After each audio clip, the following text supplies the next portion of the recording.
다니엘서 5장 1절에서 4절 말씀을 우리 같이 한 음성으로 읽도록 하겠습니다.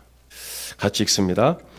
벨사살 왕이 그의 귀족 1000명을 위하여 큰 잔치를 베풀고 그 1000명 앞에서 술을 마시니라. 벨사살이 술을 마실 때에 명하여 그의 부친 느부갓네살이 예루살렘 성전에서 탈취하여 온 금, 은 그릇을, 그리고 성의 총 면적은 오늘날 서울 면적입니다. 그러니까 어마어마하죠. 바벨론 성이. 식수는 아까 말씀드린 것처럼 강물을 끌어들이는데 유프라테 강을 끌어들여서 넉넉합니다. 20년의 식량이 준비되어 있죠. 식수가 유프라테 강을 끌어들였으니까 넉넉하죠. 말 그대로 영원한 제국을 꿈꾼 거죠. 영원한 제국. 자, 이런 과도한 자신감이, 이 벨사살 왕이 이런 자신감으로 그날 밤 잔치를 벌였고, 특히 예루살렘에서 성전에서 가지고 온 성전의 이 기명들로 술잔을 사용해서 잔치를 벌이고 있었습니다. 말씀드린 것처럼 그때 놀라운 일이 벌어진 거죠. 벽에서 손이 하나 나왔고 그 손이 벽에 글씨를 씁니다. 그때 왕이요, 이거는 왕뿐만 아니라 주변에 있던 모든 사람들이 이거는 기절 초풍을 누르십니다. 갑자기 손이 하나 나와서 벽에 글씨를 쓰니까요. 그런데 그 두려움에 사로잡혔는데 그 글씨를 해석할 수 있는 사람이 아무도 없습니다. 그때 다니엘은 정사에서 손을 떼고 있었어요. 말하자면 은퇴했다라고 보겠지요. 그래서 이 벨사살 왕의 왕비가 다시, 성경에 보시면은 왕비가 다니엘을 부르시라고 그렇게 말했고 다니엘이 다시 호출이 됩니다.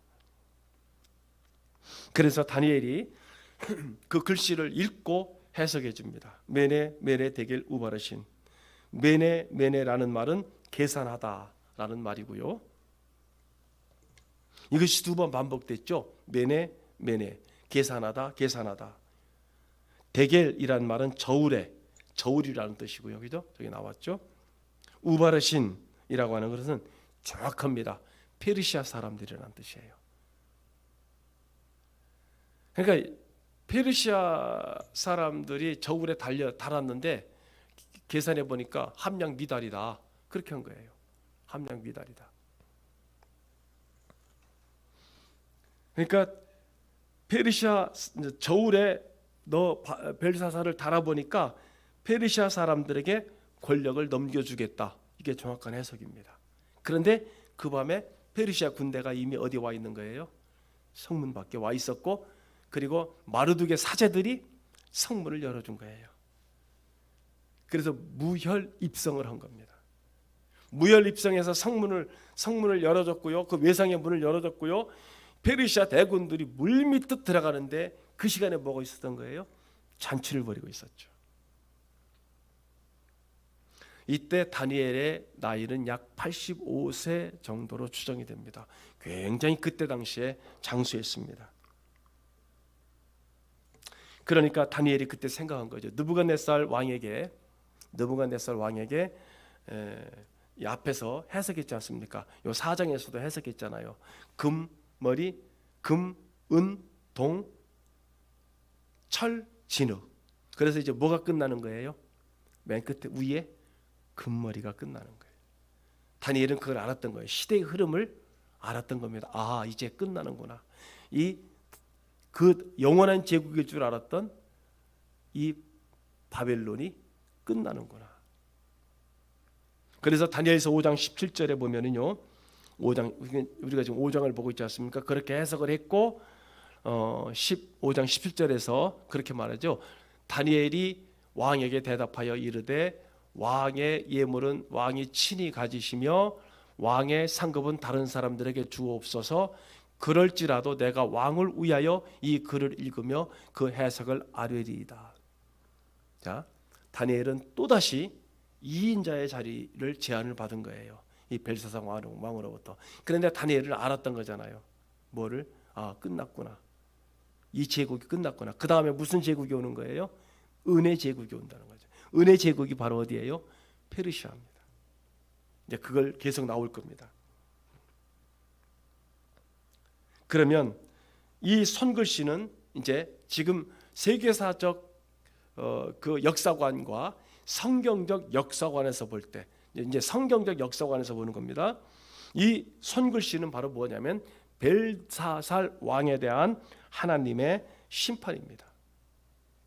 하나님의 심판. 그러면 조금 더 우리가 이 난공불락의 이 바벨론 성이 어떻게 무너졌느냐, 이제 그 페르시아 전쟁사에서 보면 이렇게 되어 있습니다. 페르시아의 고레스 왕이 쳐들어왔는데 그는 보통 사람이 아니라는 걸 우리가 금요일 날 두 번의 시간을 걸쳐서 페르시아 대왕에 관해서 여러분들에게 설명을 해드렸습니다. 이제 쳐들어왔습니다. 성 안으로 들어가는 물길을, 그 어마어마한 유프라테스 강의 그 물길을 이 고레스 왕이 틀었어요. 그러니까 성으로 들어가는 물길을 딴 쪽으로 틀었단 말입니다. 틀으니까 그 엄청난 강이 어떻게 돼요? 물줄기가 말라버린 거예요. 그러니까 그 해자라고 하는 그 강을 마른 땅 걸어가듯이 이 대군이 걸어갔고요.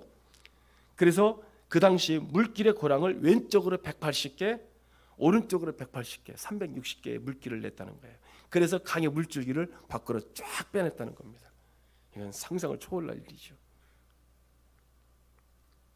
그렇게 되니까 수면이 내려갔고 사람이 수면 위를 걸어갈 정도까지 되니까 대군을 이제 이끌고 간 거죠. 그리고 아까 말씀드린 것처럼 성 안에서는 미리 이제 얘기가 된 마르둑의 사제들이 문을 열어줬습니다.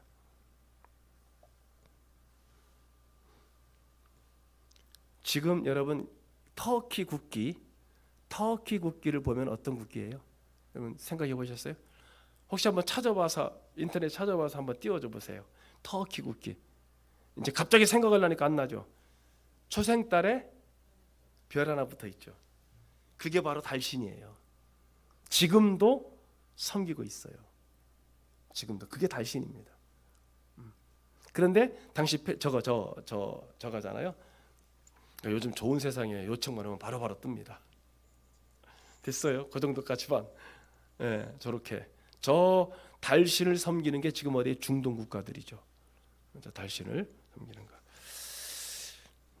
그래서 그날 밤에 이 벨사살 왕에게 불만을 품고 있었던 사제 집단들이 문을 열어줌으로 이제 70년 만에 바벨론이 끝나는 겁니다. 그러면 더 이 그날 밤의 이야기를, 이 페르시아가 70년 만에 끝난다라고 하는 이 놀라운 일을 언제 예언됐느냐? 이사야서 44장 27절에 말하기를, 지금 강물을 말리고 이런 부분들이요, 이사야서 44장 27절에 한번 저기 읽어볼까요? 같이 시작.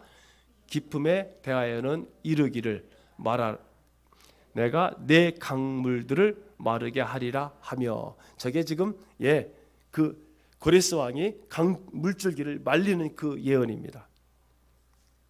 그러니까 그러면서 더 놀라운 것은 고레스 왕이 태어나기 210년 전에 이미 고레스의 이름이 나와요. 저희 같이 읽겠습니다. 이사야서 45장 1절에서 2절 시작.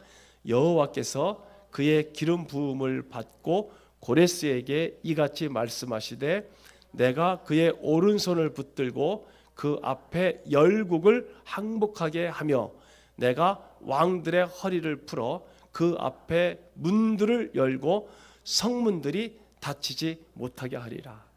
그게 지금 오늘 우리가 읽은 본문의 저녁의 상황입니다. 그리고 그 앞 밑에 말씀도 여러분들이 보시면 쇠 빗장을 부수고 뭐 이런 말씀 있지 않습니까? 저게 바로 바벨론 성문이 청동문이 있는데 그 청동문이 그렇게 됐다는 뜻입니다. 저게 210년경에 이사야에 의해서 고레스 왕이 예언된 겁니다.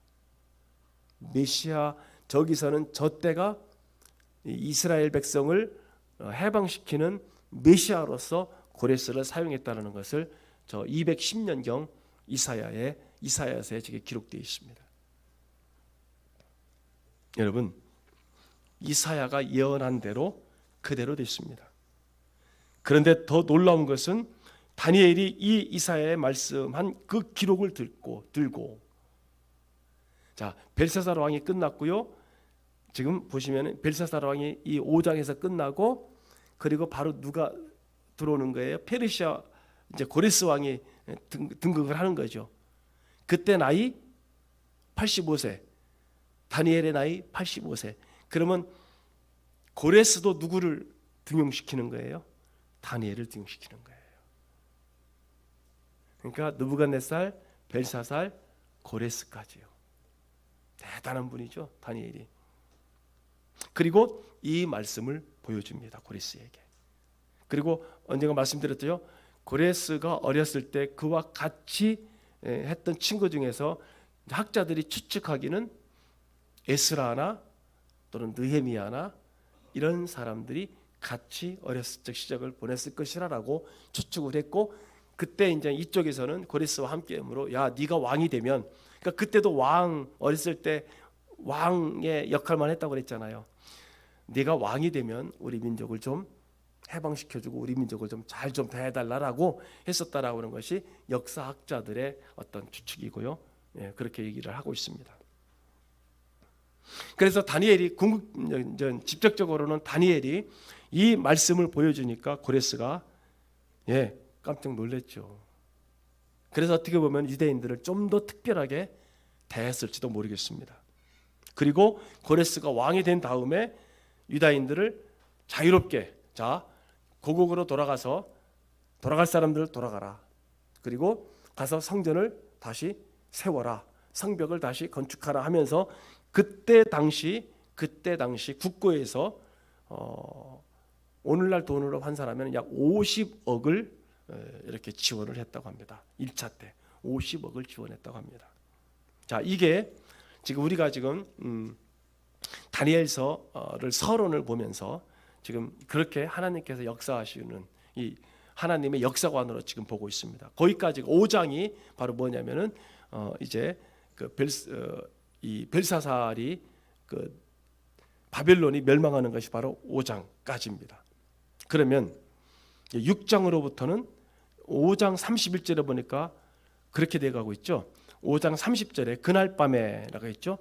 그렇게 바벨론이 멸망하는 그날 밤에 갈대아 왕 벨사살이 죽임을 당하였고 그랬죠. 그 다음에 31절에 뭐라고 되어 있습니까? 메대 사람 다리오가 나라를 얻었는데 그때의 다리오는 60세였더라 이렇게 되어 있습니다. 자, 그런데 여기 가만히 보세요.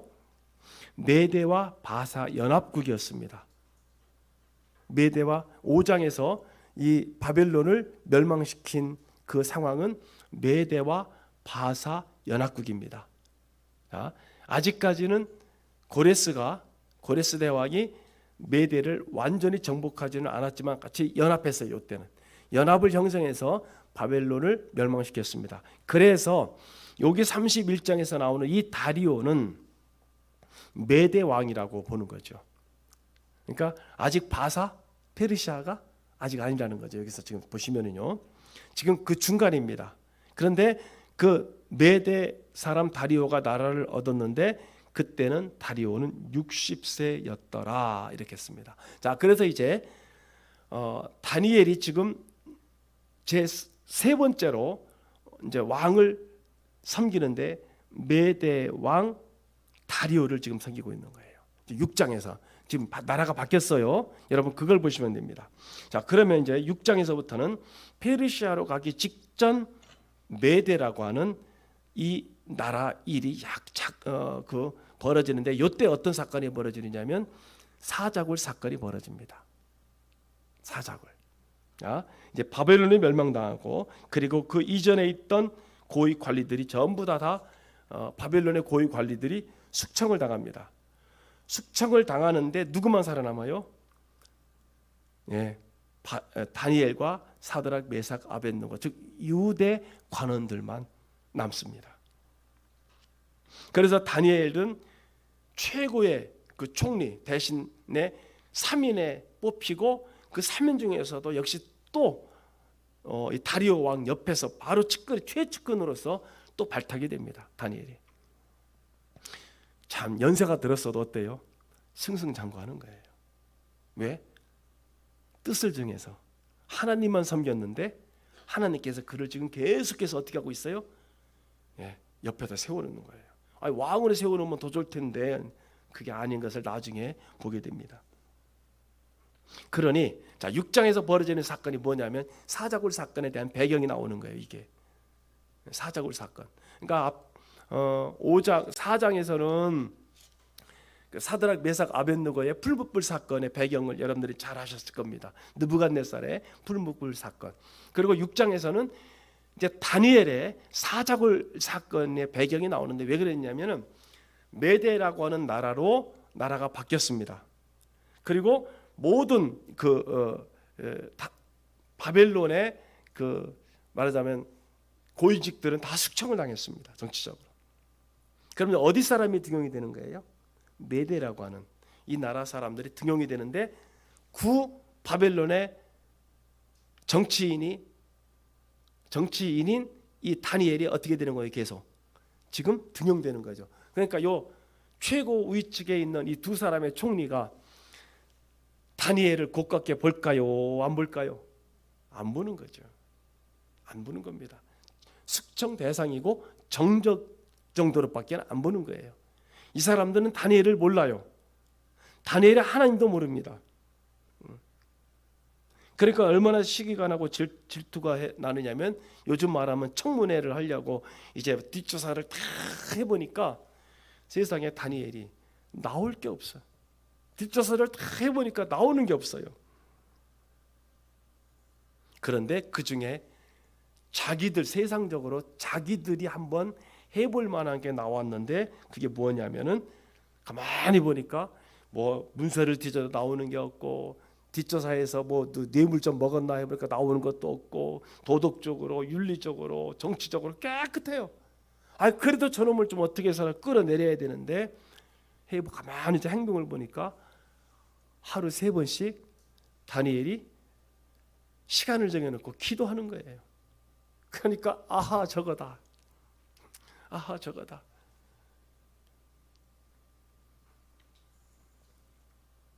그래서 정적들이 왕에게 제안합니다. 그것도 오랫동안 말고 딱 한 달만 왕 이외에 다른 신을 섬기면 사자굴에 넣자. 그런데요, 요 메대 지금 여기 메대가 잠깐 지금 바벨론의 메대와 바사가 연합국이 점령했잖아요. 뭐가 하냐면 정치가 불안합니다. 그러면 맨 끝에 3명의 총리 중에서 다니엘 빼고 2명의 총리가 있다고 그랬잖아요. 그럼 이것들이 왜 여기까지 올랐을까요? 여러분 오늘날 가만히 생각해 보십시오. 이 사람들은 다리오에게 뭐 했다는 거예요? 압력을 넣을 수 있는 위치까지 있다는 거예요. 다리오도 알아요. 바벨론이 누구라는 걸, 다니엘이 누구라는 걸 이 다리오 왕도 알아요. 그러니까 최측근에 두었죠. 그런데 옆에서 어떻게 하는 거예요? 정치적으로. 그러니까 뇌물을 많이 줬겠지요. 여러분 뇌물은 사람을 아주 그냥 고꾸라지게 만드는 결정적 순간에서 다리오도 많이 받아서 이 사람들을 통해서 이 2명의 이 최고위직까지 오른 이 정치적인 그 부분이나 이 자정적인 측면에서 많이 받았어요. 그러니까 한 달 동안만 하자. 한 달 동안만. 그러니까 마지못해 했는데 결국에는 어때요? 다니엘이 거기 더들 쳐놓고 기다리는데 여기에는 놀라운 하나님의 섭리가 여기에는 있습니다. 자, 그러면 오늘 우리가 6장을 전체적 개론만 보고 볼 겁니다. 그러면은 이 사건은 무엇을 말하느냐? 이 다니엘의 사자굴 사건, 막간에 페르시아로 넘어가기 전 막간에 다니엘의 선택에 관한 문제입니다. 오늘날도 여러분 마찬가지입니다. 오늘날 우리는 2년 동안 이 선택에 관한 부분에서 이 당시에 똑같은 사자굴과 똑같은 상황을 우리는 2년 동안 지금 겪고 있는 거예요. 2년 동안. 왕의 법령이냐 하나님의 율법이냐 문제입니다. 왕의 법령이냐 하나님의 율법이냐. 그러니까 다니엘에게 있어서 틈이란 뭐냐 하면 세상 사람들이 볼 때 얽어 맬 수 있는, 억지로 얽어 맬 수 있는, 없는 것도 만들어서 얽어 맬 수 있는 그 틈이 뭐냐면요, 하나님의 율법이었습니다. 우리 한번 같이 읽어볼까요? 시작. 그들이 이르되 이 다니엘은 그 하나님의 율법에서 근거를 찾지 못하면 그를 고발할 수 없으리다 하고. 예, 세상적인 거로는 도덕적, 윤리적, 정치적 그 모든 거로는 다니엘에게서 흠을 찾을 수가 없었어요. 근데 저들이 찾고 찾아서 굳이 찾는다고 한다면 이 바로 율법입니다. 하나님의 율법입니다. 왕의 율법을 세우면 하나님의 율법과 충돌이 생길 것이고, 그때 다니엘은 하나님의 율법을 선택할 줄 아는 거예요. 그러니까 덫을 놓은 겁니다. 꼼짝없이 걸려들게 덫을 놓은 겁니다. 다시 말하면 함정을 만들었죠. 아까 말씀드렸습니다. 여러분, 지금 우리의 현실과 비슷합니다. 지금 우리의 현실. 기독교를, 특별히 기독교를 여러분 억압이라고 할겠죠. 억압. 위에서 법을 개정하고 있어요. 지금 가장 최선두에 선 게 차별금지법이라는 겁니다. 지금 계속 어떻게 해서라도 틀어막고 있어요. 지금 못하게끔. 그러나 언젠가는 통과가 될 겁니다. 작년 올해 하나 만들어진 게 있죠. 코로나 감염 예방법이라는 것이 만들어졌습니다. 여기에는요, 이게 그거예요. 코에 걸면 코걸이고요, 귀에 걸면 귀걸이입니다. 예를 들어서 지금 여러분들은 다 마스크 썼는데 저는 마스크 안 썼습니다. 이거 사진 찍어서 목사가 설교하는데 마스크 안 썼습니다라고 고발하면 어떻게 돼요? 걸려요, 안 걸려요? 걸리죠. 윤석열이가 저기 택시에서 내리는데 마스크 안 쓰고 내렸다고 딱 사진 찍어가지고서는 갖다 딱 고발했잖아요. 고발합니다. 그게 그 감염 예방법이라는 게 코에 걸면 코걸이요, 귀에 걸면 귀걸이입니다. 그러니까 이 메대와 바사의 총리들이 단 한 달이라고 하는 제한입니다. 단 한 달. 지금 우리는 뭐예요? 코로나가 끝날 때까지라는 거죠. 그러니까 다니엘로서는 한 달 참으면 되지, 한 달면 협력하면 되지, 이럴 수도 있어요.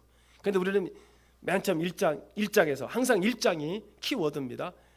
우리가 지금 제목을 보고 있죠. 다니엘은 뭘 했다고요? 뜻을 정한 청년들이라고 그랬죠. 다니엘, 사드락, 메삭, 아벳느고. 뜻을 정했다고 했습니다. 그러니까 다니엘은요, 다 알면서 하나님의 통치를 받겠다는 겁니다.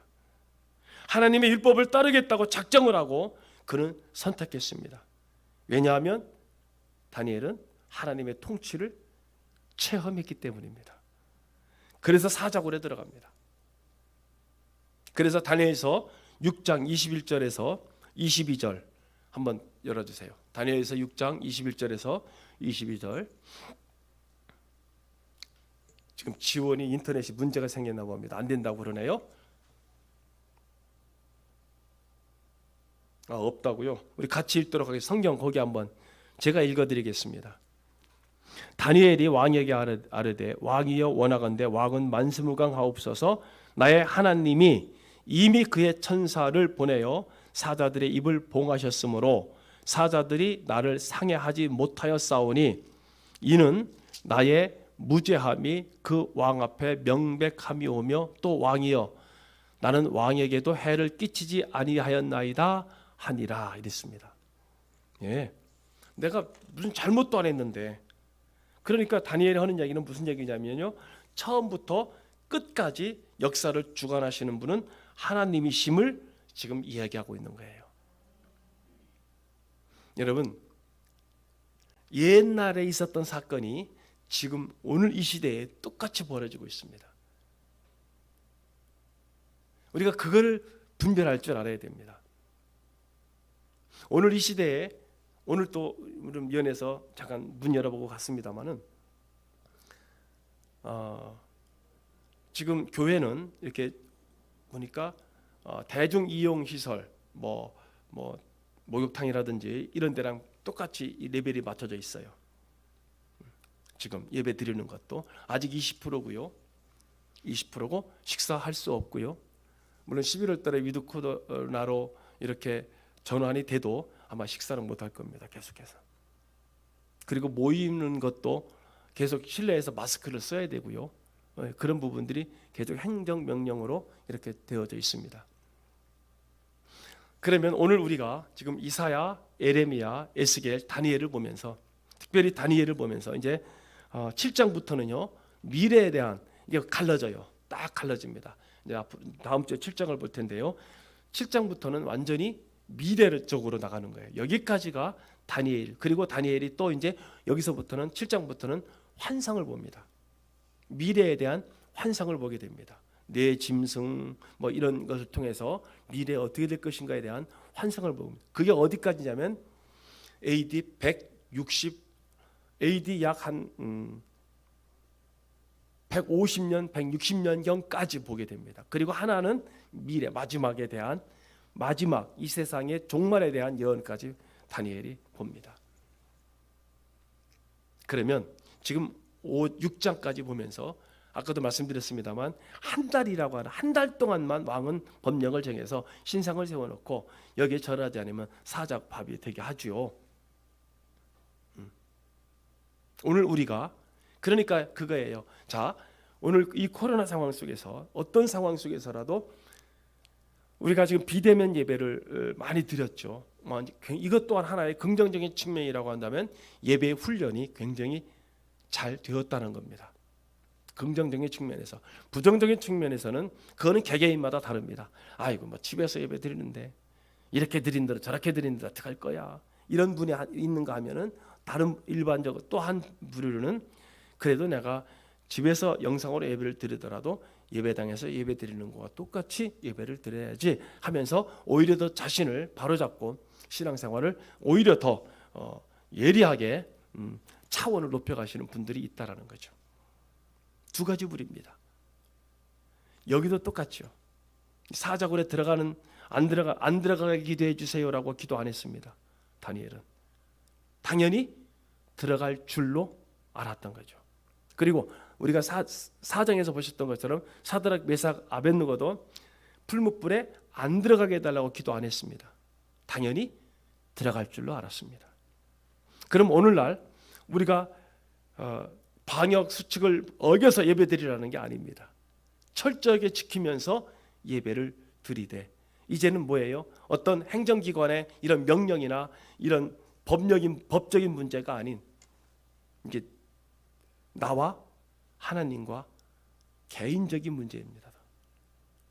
이 상황에서 어떻게 예배를, 하나님께 말씀을 더 잘 깨닫고 듣고, 그리고 어떻게 말씀을 내 가정과 일터에서 이 말씀을 지켜나갈 것이냐, 하나님의 뜻대로 나갈 것이냐, 그 수준을 어디까지? 욥의 신앙까지 끌고 올라갈 거냐는 여러분 각자에게 달려 있습니다.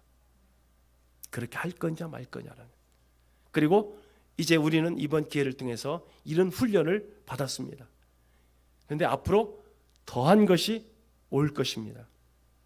앞으로 더한 것이 왔을 때 우리는 과연 그때는 어떻게 신앙을, 여러분들 각자 개인적인 신앙을 유지해 나갈 것이냐가 이제 관건이 될 것입니다. 말씀을 마치도록 하겠습니다. 사랑하는 성도 여러분, 계속해서 우리는 지금 역사를 주관하시는 분이 하나님이시라고 하는 큰 흐름을 가지고 오고 있습니다. 그 흐름 속에서 이사야, 에레미야, 에스겔 그리고 다니엘을 지금 보고 있습니다. 동시대 사람을, 이사야만 빼고는 나머지는 동시대 사람으로서 그 시대에 암울하고 나라가 망하고 너무나 힘들고 사자굴에도 들어가야 되고 용광로에도 들어가야 되는 이 엄청난 암울한 상황 속에서 저들이 어떻게 신앙생활을 했는가를 지금 우리가 보고 있습니다. 아무나 사자굴에 들여보내지 않습니다. 아무나 용광로에 들여보내지 않습니다. 아무나 여러분 욥과 같은 그런 어마어마한 거 주지 않습니다. 자, 그런데 보세요. 여러분 각자에게 크고 작은 고난이 있습니까? 없습니까? 있지요. 역경이 있습니까? 없습니까? 다 있지요. 그거 그만큼 여러분들을 인정해서 주신 겁니다. 하나님께서. 우리가 욥기를 볼 때 욥이 하나님 그 사자 욥의 그 처음에 그 자녀들을 빼앗아가고 재산을 빼앗아갈 때 사탄이 했습니까? 하나님이 그 일을 하셨습니까? 하나님이 하셨죠. 하나님이 허락하셨죠. 욥이라고 하는 분이 사탄에게 내줘도 저는 욥은 어떨 사람이에요? 그 믿음과 의와 하나님을 경외하는 것을 지킬 사람으로 본 거예요. 아이고 저건 안 돼. 야 하지 마라. 너 사탄 너 저기 욥에게 접근하지 마. 그랬어요. 아니면 사탄에게 내줘도 그걸 지킬 줄 아는 하나님과의 관계가 되어진 사람이었어요. 지킬 줄 알았기 때문에 내준 겁니다. 여러분에게 지금 각자의 주어진 여러 가지 역경이나 환난이나 또는 고난은 그 정도 수준에서 하나님께서 여러분들이 이길 줄로 믿고 주신 겁니다. 거기에 넘어가지 마십시오. 그 환난과 역경을 가지고 그걸 입으로 불평 불만 또는 입으로 원망하지 마십시오. 여러분에게 주신 그 모든 면류관, 그 모든 구원관 다 날아가 버립니다. 입을 열어 불평하면 불평할수록, 입을 열어 남을 헐뜯으면 헐뜯을수록, 입을 열어 막 그냥 내 속에 있는 거 막 해내면 해낼수록 다 날아가 버립니다. 그럼 어떻게 하느냐? 하나님께 그렇게 욕하십시오. 다른 사람한테 하지 말고, 세상 사람들한테 하지 말고 하나님께 하시라는 겁니다. 욥처럼 하나님께 하세요. 울어도 와서 하나님 앞에 울고 불평 불만을 해도 하나님께 하시라는 겁니다. 그게 기도가 되고, 그게 감사가 되고, 그게 찬양이 되고. 그래서 지금까지 여러분들이 쌓아놓은 그러한 면류관 상급을 날리지 마시고, 여러분 자녀들이 부모님한테 불평 불만 쏟아놓는 거예요. 다른 사람한테 가서 불평 불만 쏟아놓으면 어떻게 돼요? 아이고 저거는 맨날 입에서 나오는 게 그것뿐이 없나 봐. 이해가 되시죠? 그래서 여러분 날마다 상급과 면류관을 쌓아가시기를, 그래서 하나님 앞에 갔을 때는 정말로 여러분이 하나님께 진짜로 칭찬받고 상급 받으시며, 그래서 내가 이 땅에서 참 잘 살았노라고, 신앙생활 잘했노라고 칭찬받으시는 여러분 되시기를 주님의 이름으로 간절히 축복합니다. 거룩하시고 존귀하신 주 여호와 하나님 아버지, 은혜와 사랑을 진심으로 감사를 드립니다. 오늘도 저희들을 이처럼 사랑하여 주셔서 이렇게 예배 드릴 수 있도록 건강 허락하여 주시고, 들을 귀를 허락하시고, 볼 수 있는 눈을 허락하시며 생명을 허락하여 주심을 진심으로 감사를 드립니다. 하나님, 역사를 주관하시며 이 모든 세계를, 과거와 현재와 미래를 주관하시고 창조하신 우리 주 여호와 하나님 아버지, 이 공간 가운데 우리 사랑하는 성도들을 오늘 역사의 주인공이 되어서 이 땅을, 이 시대를, 이 시간을 살게 하시니 감사를 드립니다. 내가 없으면 이 세상도 없는 겁니다. 이 우리가 살고 있는, 호흡하고 있는, 동행하고 있는 이 삶의 현실 속에서 나와 함께 하시는 창조주 되시고 역사의 주관자가 되시는 친아버지 하나님과 날마다 동행케 하시고, 우리의 입술로 불평불만하지 않게 하시며, 오히려 남들을 칭찬하고 남에게 소망을 주며 남을 우위에 둘 수 있는 축복의 통로자로 살아갈 수 있는 우리 전원교회 성도들 되게 하옵소서. 일주일 동안도 주님, 성도들 주께서 눈동자같이 살펴주시며 어느 곳에 있든지 주여 주님과 함께 동행할 수 있는 욥과 같은 신앙적 차원까지 끌어올릴 수 있는 우리 성도들 될 줄로 믿고 감사드리며 나사렛 예수 그리스도의 이름으로 축복하며 간절히 기도드리옵나이다. 아멘. 오늘 또 우리들을 이처럼 사랑하여 주셔서 마음을 움직여 주시고 발걸음을 움직여 주셔서 거룩한 주일에 예배에 참석할 수 있도록 예배의 성공자로 만들어 주신 우리 구주 예수 그리스도의 크신 은혜와 역사를 주관하시며 과거와 미래와 현재와 미래에도 여전히 동일하게 이 역사를 주관하시며 오늘 이 시대에 우리들을 역사의 주인공으로 만들어주신 친아버지 하나님의 지극하시고 만극하신 사랑하심과 성령님의 감화, 감동, 내주, 교통, 면려, 평강, 평안하심이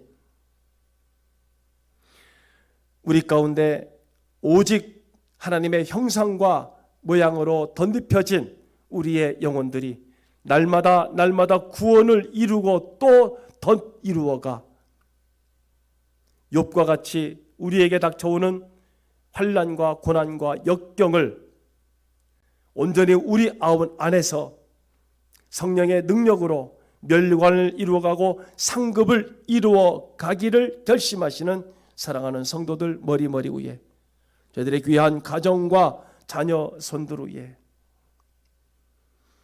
이 시간에 영상으로 예배드린 사랑하는 권속들과 몸이 아파서 나오지 못한 사랑하는 귀한 친권자들 위에 출타한 성도들 위에 앞으로 태어날 새 생명과 태어난 생명들 위에 이제로부터 영원토록